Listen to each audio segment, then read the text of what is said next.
अभी आपने अस्थमा की बात करी। एक्सरे, पीएफटी और कुछ ब्लड की जांचें, ये सारी जांचें नॉर्मल होते हुए भी अस्थमा हो सकता है। बच्चों में बहुत ज़्यादा अस्थमा की प्रॉब्लम सामने आ रही है। ये पोल्यूशन का इफेक्ट और पुअर न्यूट्रिशन का इफेक्ट है। निमोनिया की बात करें तो किस कंडीशन में वो खतरनाक साबित हो सकता है? निमोनिया में अगर ऐसा हो रहा है कि ऑक्सीजन फॉल हो जा रहा है शुरुआती के 2-3-4 दिन में ही, तो वो भी सीवियर निमोनिया की कैटेगरी में आता है। स्लीप एपनिया की बात करें तो ये क्या है? सांस लेने के जो सिग्नल आते हैं ऊपर से ब्रेन से, वो सिग्नल आना ही बंद हो जाते हैं। स्टेम सेल थेरेपी है, वो कितना कारगर है इन बीमारियों के लिए? सपोज अगर मान लीजिए लंग की बहुत सारी सेल्स फाइब्रोसिस से डैमेज हो गई हैं और हम लंग में उसको डालें, तो बहुत सारी न्यू सेल्स लंग की जो रेस्पिरेशन का काम करें वो बना सकती हैं। नमस्कार दोस्तों, सेहत पॉडकास्ट विद सौम्या में आप सभी का स्वागत है और मैं हूं सौम्या शुक्ला। और आज के पॉडकास्ट में बात होगी आपकी सांस संबंधी बीमारियों के बारे में, उनके इलाज के बारे में, आपकी गलतियों के बारे में और उनको सुधारने के बारे में भी। और इसके लिए आज हमारे साथ मौजूद हैं जाने माने पल्मोनोलॉजिस्ट डॉक्टर मोहम्मद आमिर। तो चलिए इनका स्वागत करते हैं।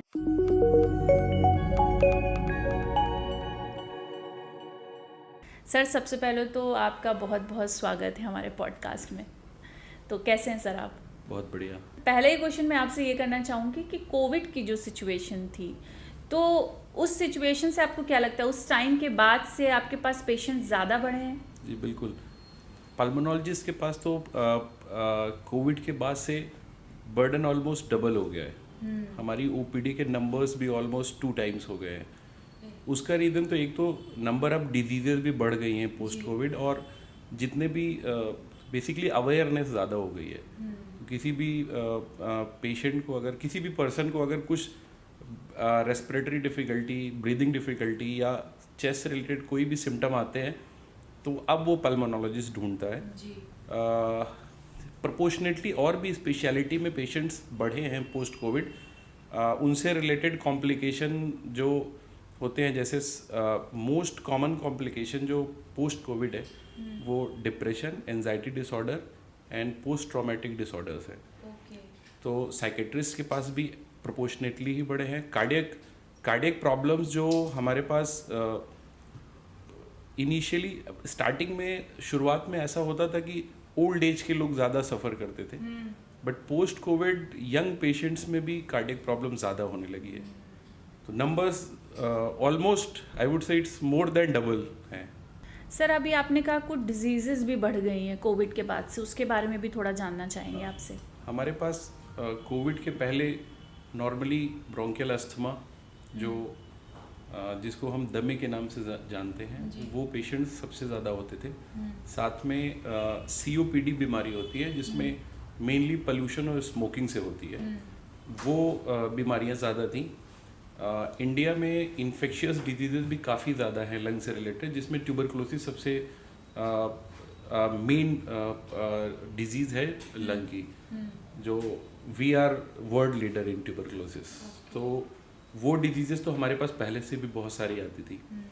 इंटरस्टिशियल लंग डिजीज़, जिसको हम और लेमैन लैंग्वेज में लंग फाइब्रोसिस बोलते हैं, वो भी बहुत सारे आ रहे थे। बट कोविड के बाद हुआ क्या कि ये सारे पेशेंट्स जो हैं, उनकी कुछ की तो सीवियरिटी बढ़ गई और कुछ नए पेशेंट इन सब बीमारियों के आने लगे। उनका रीज़न तो कुछ तो लोगों में अवेयरनेस बढ़ना था कि थोड़े मोड़े सिम्टम जो पहले लोग इग्नोर करते थे, वो थोड़े से भी प्रॉब्लम होने पे डॉक्टर को कंसल्ट करने लगे। और हमारे जो कोविड के बाद जो नया ग्रुप ऑफ पेशेंट है, जो न्यू पेशेंट्स हैं, वो पोस्ट कोविड पेशेंट, जिनको हम लॉन्ग कोविड भी कहते हैं, जिसमें सांस की परेशानी कोविड के बाद, थकान आना, और कुछ बहुत ही लिमिटेड पेशेंट्स में लंग फाइब्रोसिस होने लगी। जिसके पेशेंट्स बहुत बढ़ गए। जो हमारे पास पहले अस्थमा के पेशेंट्स कंट्रोल डिजीज़ के साथ आते थे, कंट्रोल कहने का मतलब ये है कि उनके सिम्टम मेडिसिन से कंट्रोल रहते थे। कोविड के बाद उनको प्रॉब्लम बढ़ गई, क्योंकि उनको कोविड होने के बाद उनकी इम्यूनिटी भी कम हुई, लंग फंक्शन भी थोड़ा सा पहले से डिटोरिएट कर गए। तो ये चेंजेस हमारे पास काफ़ी आए हैं पोस्ट कोविड। सर, कोविड के समय जो सिचुएशन थी, उस टाइम बहुत ज़्यादा ज़रूरत थी आप जैसे डॉक्टर्स की, तो एक बार हम आपकी नज़र से जानना चाहेंगे कि वो फेज़ डॉक्टर्स की नज़र में कैसा था, क्या सिचुएशन थी, उस एक्सपीरियंस के बारे में थोड़ा बताइए हमें। Thank you for this question, क्योंकि ये जो एक्सपीरियंस था, ये जो फीलिंग थी, वो अभी तक हमने मतलब पब्लिक प्लेटफॉर्म पे बातें नहीं करी होंगी। I was covid incharge in our hospital, Vivekananda hospital. तो वहाँ पे एक्सपोनेंशियल इंक्रीज था पेशेंट का। सब जो हमारे इंफ्रास्ट्रक्चर थे वो बहुत लिमिटेड था, डॉक्टर्स भी बहुत लिमिटेड थे, क्योंकि हमारा आधा स्टाफ तो कोविड की वजह से वर्किंग नहीं था। वहाँ पे हमारे पास इतने चैलेंजेस थे, नंबर ऑफ बेड लिमिटेड थे, और इमरजेंसी ओपीडी में हमारे पेशेंट्स ऑलमोस्ट 10 टाइम्स आते थे, जिसको हम कैटर भी नहीं कर पाते थे। क्योंकि जितने भी हमने हॉस्पिटल में Covid bed with proper facilities बनाए थे, उस पे मतलब जो हमें नर्सिंग स्टाफ, ड्यूटी डॉक्टर और जितनी मेडिसिन्स का अरेंजमेंट करना होता था कोविड से रिलेटेड मेडिसिन्स का, उसकी सप्लाई भी प्रॉपर नहीं हो पाती थी। एक तो एस्पेक्ट ये हो गया। दूसरा ये कि हमारा जो डिजीज़ की सीवियरिटी इतनी ज़्यादा थी कि उसमें जितने भी पेशेंट बहुत सीवियर कंडीशन में आते थे, उनमें से ऑलमोस्ट 50 to 60% पेशेंट वेंटिलेटर पे चले जाते थे, और उनमें से बहुत सारों को बचा पाना भी मुश्किल होता था। चैलेंज ये था कि 24 आवर का बैकअप देना विद अप्रोप्रिएट फैसिलिटी, वो ऑलमोस्ट इम्पॉसिबल हो रहा था। फिर कुछ महीनों के बाद हॉस्पिटल और ने ऐसा किया कि जो कॉम्पिटेंट डॉक्टर्स हैं उनको पूरे टाइम के लिए अंदर रखना फिजिबल नहीं है। जैसे सपोज हम लोगों को कोविड टाइम में करना क्या होता था, अगर हम कोविड में पोस्टेड हैं तो हम घर नहीं आते थे। स्टार्टिंग में हमें होटल में रुकना होता था, हॉस्पिटल जाना होता था, और फिर होटल वापस आ जाना होता था उस टाइम पे। बट हमारी सारी जो सीनियर डॉक्टर हैं सब एग्जॉस्ट हो जाते थे उसमें।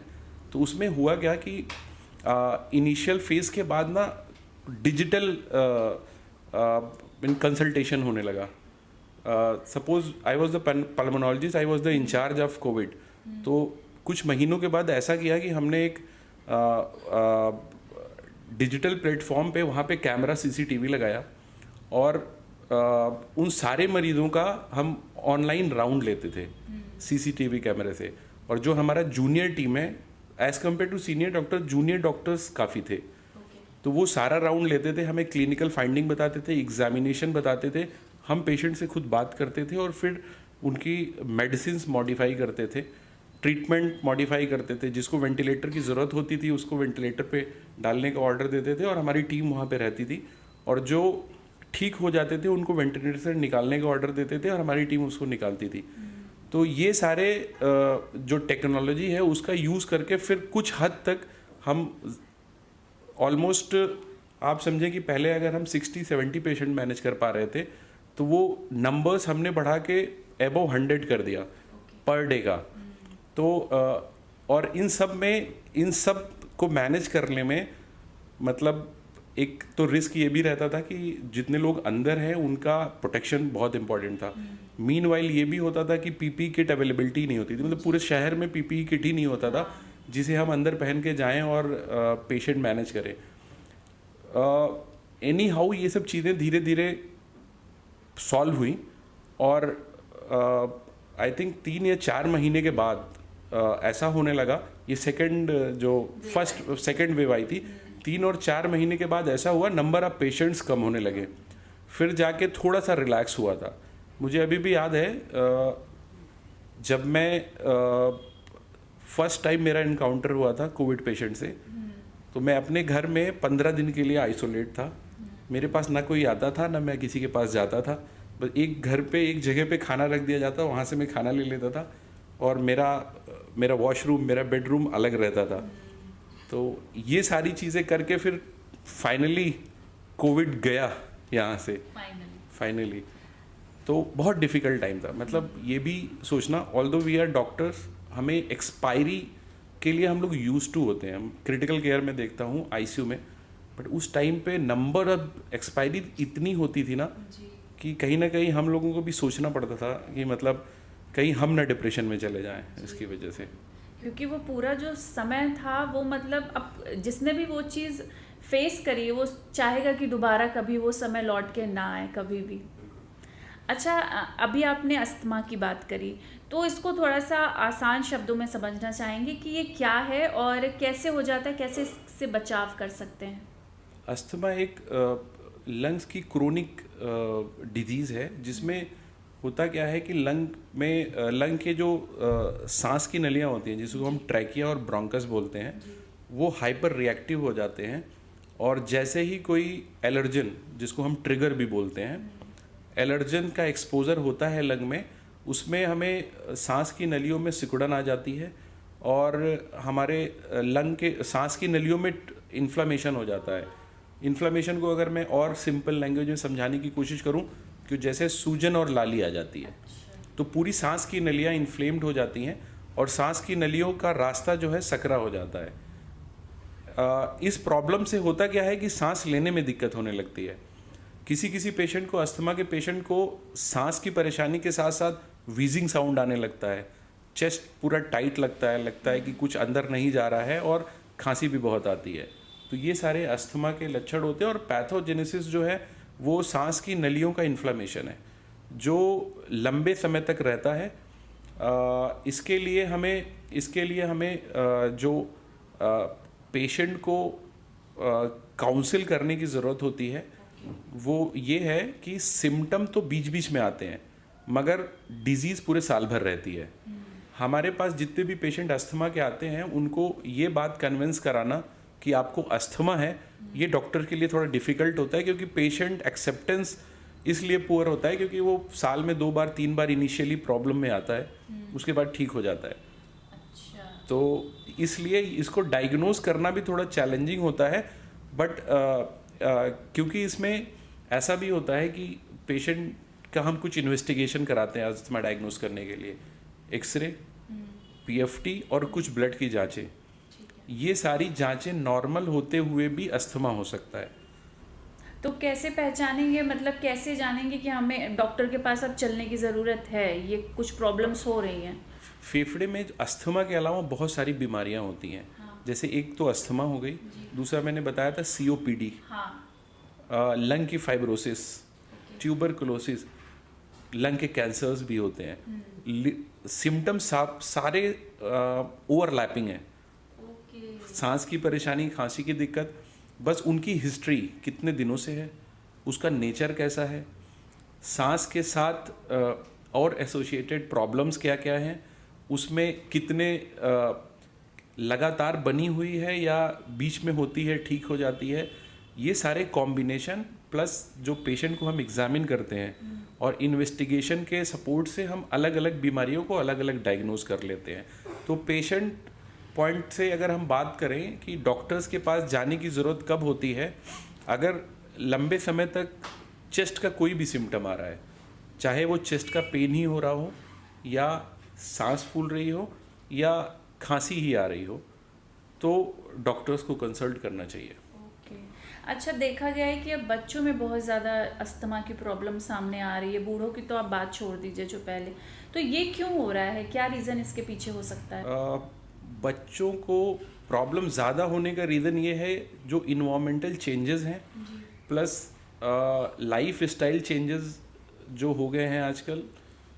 इन्वायरमेंटल चेंजेस से मेरा मतलब है कि पोल्यूशन काफ़ी बढ़ गया है।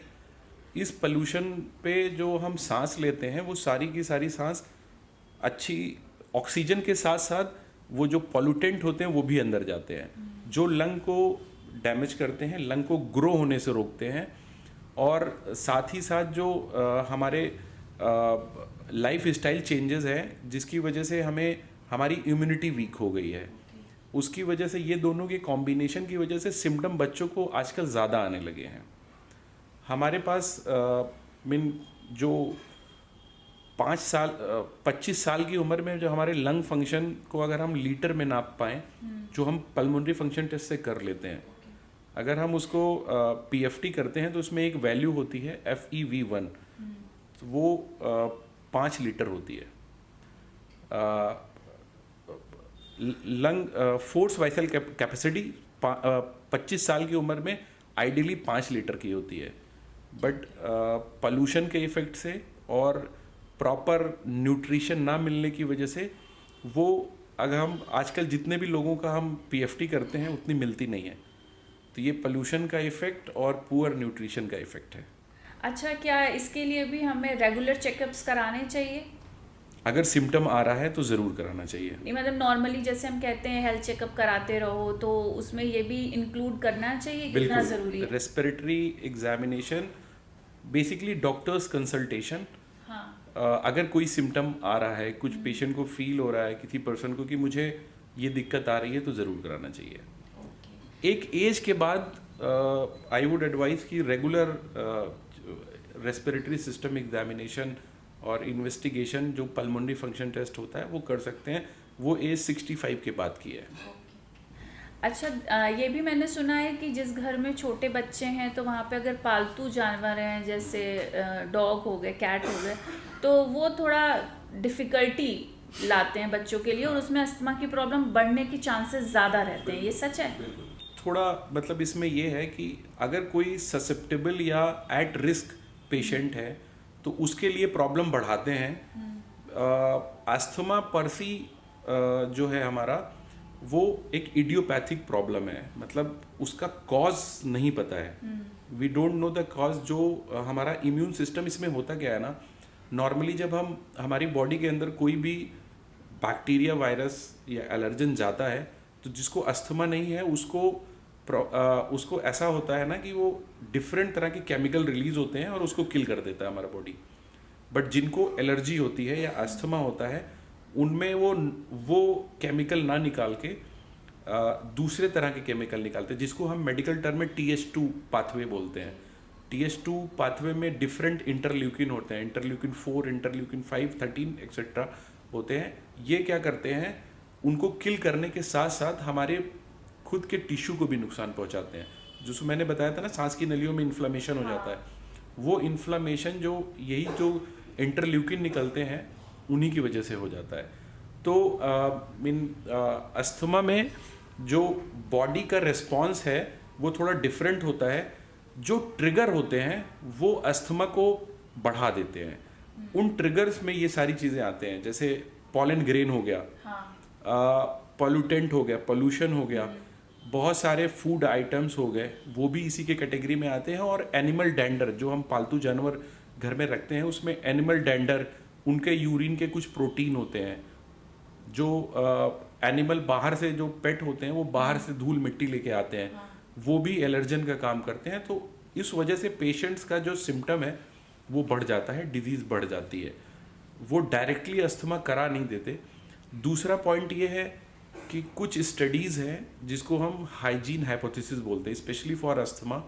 इसमें होता क्या है कि जितने अगर 2 ग्रुप ऑफ बच्चे हैं, जिसमें एक को बहुत ही हाइजीनिक कंडीशन में पाला गया है और दूसरा थोड़ा कम हाइजीनिक कंडीशन में पला है, तो हमेशा जो बहुत हाइजीनिक कंडीशन में पला हुआ बच्चा है उसको अस्थमा के चांसेस ज़्यादा होते हैं, और जो कम हाइजीनिक कंडीशन में पला हुआ है उसको अस्थमा के चांसेस कम होते हैं।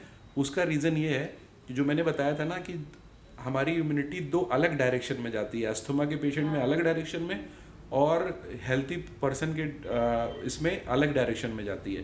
तो जिनको डस्ट का या अनहाइजीनिक कंडीशन का एक्सपोजर ज़्यादा होता है, उनको वो उस डायरेक्शन में जाती है कि जाके बैक्टीरिया, वायरस, फंगस को किल करना है। वो एलर्जिक पाथवे पे नहीं जा पाते। तो इसलिए जो कम हाइजीनिक कंडीशन में लोग ज़्यादा अनहाइजीनिक कंडीशन में रहते हैं, उनको अस्थमा कम होता है। इसको हम हाइजीन हाइपोथेसिस बोलते हैं। मतलब ये भी एक बहुत अलग बात आपने बताई। हाँ, ये अलग बात है, जो मतलब एक अभी हाइपोथेसिस ही है ये। मतलब पूरी इसको हम कंफर्म नहीं बोल सकते, बट ये हाइपोथेसिस है और ये मतलब एक एस्पेक्ट है अस्थमा में। अच्छा, आपने अभी फ्रूट्स की बात करी कि कुछ फ्रूट्स भी ट्रिगर करते हैं अस्थमा को, तो वो कौन से हैं? एक्चुअली जो सिट्रस फ्रूट्स होते हैं, अच्छा, उनके मतलब उनमें थोड़ा एलर्जिक देखा गया है ज़्यादा। एलर्जिक जो फूड है ना, वो कुछ भी हो सकता है। इवन हमारे पास बहुत सारे पेशेंट्स ऐसे आते हैं जिनको सिंपल वो पीली दाल, काली दाल, राइस, नॉनवेज, एग, ये सारी भी एलर्जीज होती हैं। तो एलर्जी ज़्यादा एलर्जन अगर हम बात करें तो हाँ, सिट्रस फ्रूट होते हैं थोड़े। अच्छा, अस्थमा और सीओपीडी की बात करें तो दोनों में क्या डिफरेंस है, थोड़ा समझना चाहेंगे। मतलब दोनों में एक्चुअली होता क्या है कि जो ब्रोंकियल अस्थमा होता है उसमें हमेशा हमेशा तो नहीं, मतलब मेजॉरिटी ऑफ द टाइम ना बच्चे या कम उम्र के लोग होते हैं। और जो सीओपीडी होता है उसमें मतलब 45 ईयर ऑनवर्ड ही आते हैं सीओपीडी। ज़्यादातर केसेस में ऐसा देखा गया है, क्योंकि अस्थमा का रिस्क फैक्टर जो है वो जिससे अस्थमा ज़्यादा होता है वो सारे एलर्जन एक्सपोजर और हमारा जो हमने बताया कि एलर्जिक फूड और पुअर न्यूट्रिशन और जेनेटिक भी होता है कुछ। मतलब अगर हमारे पेरेंट्स को किसी एक को अस्थमा है तो 50% चांस होगा कि बच्चों में जाएगा। अच्छा। तो ये सारे तो अस्थमा के रिस्क फैक्टर हैं। सीओपीडी में होता क्या है, सीओपीडी के जो रिस्क फैक्टर हैं वो दो बहुत इंपॉर्टेंट है। एक तो स्मोकिंग और दूसरा पोल्यूशन। और जब तक इसका सिग्निफिकेंट एक्सपोजर रहता है तो ये एक उम्र के बाद होते हैं। अस्थमा में सांस, खास तौर से सांस की नलियों में सूजन और लाली हो जाती है। जब एलर्जन एक्सपोजर होता है तो नलियाँ सिकुड़ जाती हैं, उसमें कॉन्स्ट्रिक्शन हो जाता है। जो सीओपीडी है, सीओपीडी में सांस की नलियाँ परमानेंट सिकुड़ती रहती हैं। उसमें एलर्जन एक्सपोजर के टाइम पे तो बढ़ जाएगी मगर परमानेंट वो सिकुड़ती रहती हैं। दूसरा सीओपीडी में लंग डैमेज भी होता है। मैंने अभी सांस की नलियों की बात करी, जो लंग की पैरेन्काइमा होती है जिसको हम श्वास की थैलियाँ बोलते हैं, एल्विलाई बोलते हैं उसको, वो भी डैमेज होते हैं और इम्फाइसिमा नाम का कंडीशन हो जाता है। ये सीओपीडी का पार्ट है। तो ये धुएं और पोल्यूशन से ज़्यादा होता है। और पोल्यूशन आजकल तो इतना ज़्यादा हो गया है, तो कैसे बचाएंगे अपने आप को इससे? पोल्यूशन से बचने के लिए एक तो गवर्नमेंट लेवल पे पॉलिसीज़ जो इसमें बहुत इम्पोर्टेंट रोल प्ले कर सकती हैं। जैसे जितने भी पोल्यूशन क्रिएटिंग जितने भी हमारे डीजल हो गए, पेट्रोल हो गए, ये गाड़ियों को चेंज करके बेटर जो फ्यूल है उसको यूज़ कर सकते हैं हम। दूसरा जितने भी ये क्रॉप बर्निंग का है उसको भी जहाँ तक हो सके कम कर सकते हैं।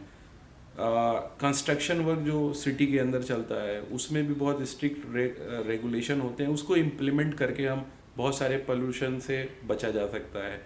दूसरा, हम अपने आप को अगर बचाना चाहते हैं तो उसके लिए ये है कि जितने भी हमारे काम हैं वो बेहतर होगा कि ऐसे टाइम पे काम करें ना जब धूप निकली हो, क्योंकि पोल्यूशन उस समय ज़्यादा होता है। जैसे आजकल का सीज़न है ना, ये जितने भी फोग है उसके साथ पोल्यूटेंट नीचे आ जाते हैं। और अगर हम अर्ली मॉर्निंग और सूरज डूबने के बाद का AQI देखें जो हमारा पोल्यूशन इंडेक्स है, उसको तो ऑलमोस्ट 2 टाइम रहेगा दिन के लेवल से। तो अर्ली मॉर्निंग और शाम के वॉक, शाम में छोटे बच्चों का बाहर खेलना, ये सब कंट्रोल कर लेना चाहिए इस सीज़न में। जी। मास्क N95 और N99 मास्क है, इसको लगा के कुछ हद तक बचा जा सकता है। 2 थॉट्स है, WHO कहता है कि ज़्यादा कुछ प्रोटेक्शन नहीं है, बट कुछ रिसर्च में कुछ लेवल ऑफ प्रोटेक्शन उससे हो सकता है। अच्छा, ये एयर प्यूरीफायर जो है, जो हम लोग घरों में यूज़ करते हैं, मार्केटिंग का वो बन गया है केवल, कि सच में काम करता है? मैं कहूँगा कि कुछ काम करता है। जैसे मास्क कुछ काम करता है। जनरलाइज ये नहीं बोल सकते कि बहुत इफेक्टिव है। ऐसे में मतलब हम ये रेकमेंड कर सकते हैं कि जो 65 ईयर से ज़्यादा के लोग हैं और जो डिजीज्ड हैं, जिनको COPD की प्रॉब्लम है, जिनको हार्ट की प्रॉब्लम है या पोल्यूशन या लंग्स से रिलेटेड कोई और भी प्रॉब्लम है, उनके लिए हम यूज़ कर सकते हैं। छोटे बच्चे जहाँ पे हैं, घर पे अगर हैं, उनको कुछ प्रॉब्लम है, अस्थमा की प्रॉब्लम है, तो उनके लिए हम एडवाइस कर सकते हैं। इन जनरल नहीं कर सकते, क्योंकि सिर्फ जो हेपा फिल्टर वाले जितने भी आ रहे हैं हमारे प्यूरीफायर, वही इफ़ेक्टिव हो सकते हैं। बाकी उसमें ये भी हमें ध्यान देना होता है कि हम रूम का साइज़ क्या है और उसके हिसाब से हमारा उसकी कैपेसिटी होनी चाहिए। दूसरा ये भी है कि अगर हमने फिल्टर को बहुत फ्रिक्वेंटली साफ नहीं किया प्यूरिफायर के, तो वो और नुकसान करेगा, उल्टा काम करने लगेगा। तो जनरलाइज एडवाइस नहीं दिया जा सकता, हाँ हाई रिस्क ग्रुप को हम दे सकते हैं। ठीक है। अच्छा, अगर हम निमोनिया की बात करें तो किस कंडीशन में वो खतरनाक साबित हो सकता है? निमोनिया अगर किसी एल्डरली को होता है, हाँ। जिनकी एज 65 से ज़्यादा है या 5 ईयर से कम के बच्चों को होता है, तो हाई रिस्क सीवियर निमोनिया होता है। दूसरा, अगर हमने निमोनिया डायग्नोस करने में देरी कर दी और ट्रीटमेंट हमने देर से दिया, तो वो भी काफ़ी सीवियर कंडीशन कर सकता है। दूसरा, निमोनिया में अगर ऐसा हो रहा है कि ऑक्सीजन फॉल हो जा रहा है शुरुआती के 2-3-4 दिन में ही, तो वो भी सीवियर निमोनिया की कैटेगरी में आता है। दूसरा, बहुत सारे निमोनिया आजकल हमारे पास ऐसे आते हैं ना, जो हेल्थ केयर रिलेटेड निमोनिया होते हैं। जैसे कि हमारा पेशेंट एडमिट है कोई और अस्पताल में 5 दिन एडमिट रह गया, उसके बाद उसको फीवर आने लगा, हमने इन्वेस्टिगेट किया तो उसको निमोनिया आ गया। तो वो जो निमोनिया हुआ उसको हॉस्पिटल एक्वायर्ड निमोनिया बोलते हैं। वो हॉस्पिटल एक्वायर्ड निमोनिया जो होता है मल्टी ड्रग रेजिस्टेंट बैक्टीरिया से होता है। वो मल्टी ड्रग रेजिस्टेंट बैक्टीरिया जो होता है वो आमतौर पे हमारे अस्पताल में ज़्यादा है, बाहर कम्युनिटी में कम होता है। तो ये सारे हाई रिस्क जो हैं ग्रुप हैं निमोनिया के। ठीक है। अच्छा, अगर हम बात करें वेपिंग कल्चर की, जो आजकल बच्चों में और यूथ में एक स्टेटस सिंबल लेके वो चलते हैं इस कल्चर, तो कितना खतरनाक है ये? आप क्या कहना चाहेंगे इस पे? 2019 के बाद से हमारी कंट्री में ये बैन है। तो इसमें इसको बैन करने का रीज़न ये है कि पहले ऐसा प्रमोट करते थे कि ये कम हार्मफुल है। डिफरेंस बस ये है कि इसमें टार कम होता है। जो हम सिगरेट पीते हैं और अगर हम ये ले रहे हैं, ई सिगरेट ले रहे हैं, तो उसमें टार का अमाउंट में कम होता है। बस निकोटीन की जो अमाउंट है वो सिगरेट के बराबर या सिगरेट से 20 गुना ज़्यादा हो सकती है उसमें। साथ ही साथ कुछ ऐसे भी केमिकल उसमें हमें जो एरोसॉल जनरेट करने के लिए हम यूज़ करते हैं वो कार्सिनोजेनिक होते हैं, वो सिगरेट से ज़्यादा नुकसान करेंगे। तो ये जो है दूसरा डिपेंडेंसी, मतलब होता क्या है, यंग ग्रुप के बच्चे जो है ये कह के शुरू कर देते हैं कि ये तो सिगरेट से अलग है, हाँ, ये सिगरेट नहीं है। बट वो होती क्या है, फिर उसको एडिक्शन हो जाता है और डिपेंडेंसी हो जाती है। तो फिर अब होता क्या है कि एक टाइम के बाद अगर उनके पेरेंट्स ये भी कहते हैं कि अभी ये मत लो, इससे नुकसान है, तो होता क्या है कि ई सिगरेट इतना इजीली अवेलेबल नहीं है क्योंकि वो इंडिया में बैन है। तो वो क्या करते हैं, इजीली अवेलेबल जो सिगरेट बीड़ी है वो शुरू कर देते हैं। तो from e cigarette to full मतलब स्मोकर हो जाते हैं वो। तो इसलिए हमारे कंट्री में जो, जबकि बहुत ही इनिशियल डेटा के वजह से ही इसको बैन किया गया, ICMR ने जो रिसर्च करी थी उसके बेसिस में गवर्नमेंट ऑफ इंडिया ने बहुत ही अच्छा इनिशिएटिव लिया था कि 2019 से ही इसको बैन कर दिया था। लेकिन अभी आप जब ये ऑनलाइन साइट्स खोलेंगे ना, अमेजन वगैरह, तो उसमें आपको बहुत ही कम चीप रेट में आपको ये मिल जाएंगी ई सिगरेट, और स्कूल्स में और कॉलेजेस में उनका जो सेल करने का वो क्राइटेरिया जो है ना कि उसमें आप आप उसमें ना एक इसमें निकोटीन नहीं है, इसमें other flavoured solvent and solutions है, बट वो भी हार्मफुल है। ठीक है। अच्छा, अगर हम स्लीप एपनिया की बात करें तो ये क्या है? मैंने सही बोला? बिल्कुल, स्लीप एपनिया आपने एकदम करेक्ट प्रोनाउंस किया इसको। बेसिकली इसमें होता क्या है कि सांस की जो रास्ता है गले में, उस लेवल पे सांस का रास्ता जब हम सो जाते हैं तो ब्लॉक हो जाता है। ये नॉर्मली जो ओबीज लोग होते हैं उनमें होता है, सांस का रास्ता बंद हो जाता है। तो उसके 2 तरह के जो है ना में डिवाइड किया गया है, बल्कि 3 तरह में। मेनली एक ऑब्स्ट्रक्टिव स्लीप एपनिया होता है, दूसरा सेंट्रल स्लीप एपनिया होता है।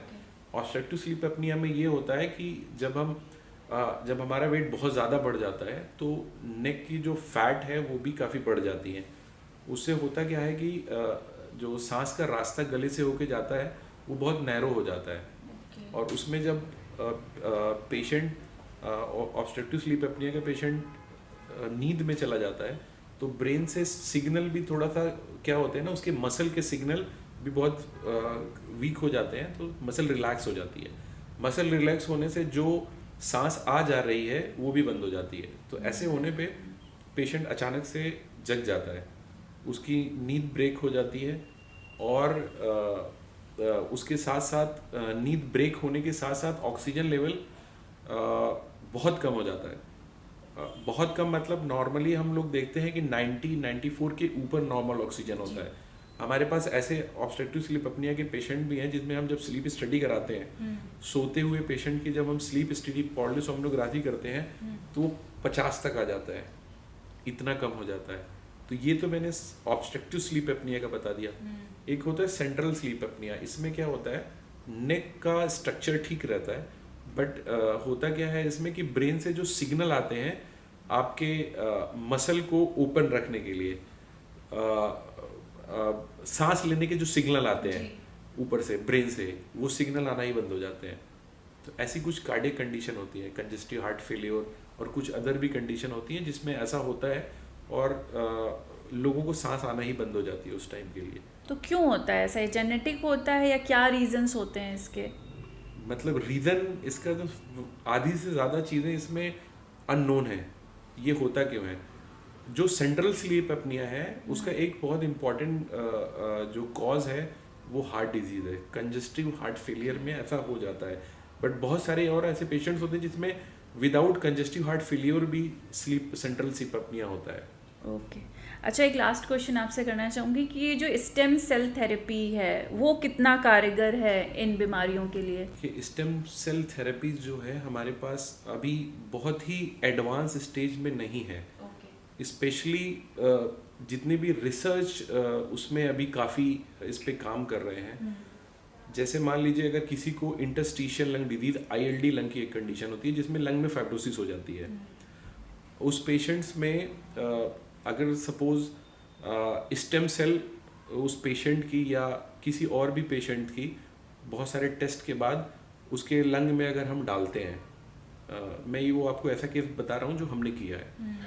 जब मैं 2016 में एम्स में था तो वहाँ पे हमारे एक पेशेंट्स थे जिनको इंटरस्टिशियल लंग डिजीज़ थी। उनके लिए हमारे डिपार्टमेंट में स्टेम सेल थेरेपी यूज़ करी गई थी।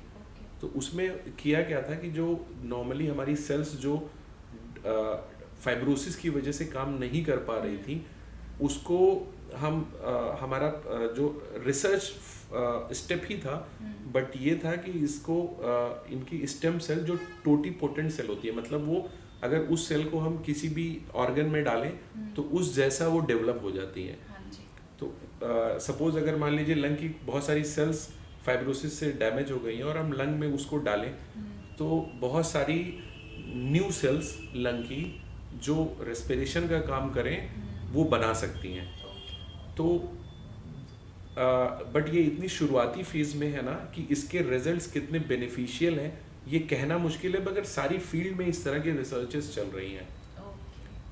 अनफॉर्चुनेटली जिस पेशेंट में हमने ये यूज़ किया था हम उसको बचा नहीं पाए थे, बहुत एडवांस डिजीज लंग फाइब्रोसिस थी उनमें, बट एक एग्जांपल मेरे पास है जो हमने इसमें यूज़ किया। अच्छा, आखिर में आप कुछ मैसेज देना चाहते हैं हमारे व्यूअर्स को कि वो कैसे अपना ख्याल रखें, क्या गलतियां ना करें? बिल्कुल, देखिए अभी क्या है ना कि ये नवंबर एंड दिसंबर का टाइम जो है ना इसमें पोल्यूशन बहुत ज़्यादा है। तो ख़ास तौर से इसमें हमें ये ध्यान देना है कि अगर हम अवॉइड कर सकते हैं अर्ली मॉर्निंग और आफ्टर सनसेट आउटडोर वर्क या आउटडोर गेम, तो उसको अवॉइड करें। अगर नहीं अवॉइड कर सकते तो मास्क लगा के जाएं। चेस्ट से रिलेटेड प्रॉब्लम के लिए अगर आपको लगता है कि कुछ ऐसे सिम्टम हैं जो कई दिनों तक आपको परेशान कर रहे हैं, खांसी हुई, सांस हुई, चेस्ट पेन हुई या फीवर भी आ रहा है मोर देन 1 वीक, तो आपको पल्मोनोलॉजिस्ट या किसी भी आसपास के डॉक्टर से आपको कंसल्ट करना है। दूसरा लंग की हेल्थ के लिए दूसरा ये भी है कि हम अपने खाने को पौष्टिक रखें, जिसमें fresh fruit, green leafy vegetable आप डेली लेते रहें। Nutritious diet, protein, carbohydrate, fat के साथ साथ ये भी आप ध्यान रखें कि अप्रोप्रिएट अमाउंट में आपको फ्रूट और वेजिटेबल भी जाए। Okay, thank you so much doctor, बहुत अच्छा लगा आपसे बात करके, और हम उम्मीद करते हैं कि हमारे व्यूअर्स को भी बहुत सारे जो सवाल थे उनके जवाब मिल गए होंगे। Thank you so much. तो ये थे डॉक्टर आमिर, जिनसे हमने ढेर सारी बातें की, गंभीर से गंभीर बीमारियों को सरल भाषा में समझने की कोशिश की, हम कहाँ क्या गलती कर रहे हैं हमने ये भी जाना। तो हम उम्मीद करते हैं कि आपके मन में भी जितने सवाल होंगे आज के पॉडकास्ट से आपको उनके जवाब मिल गए होंगे। तो अभी के लिए फ़िलहाल इतना ही, जल्दी फिर मिलेंगे एक नए टॉपिक के साथ।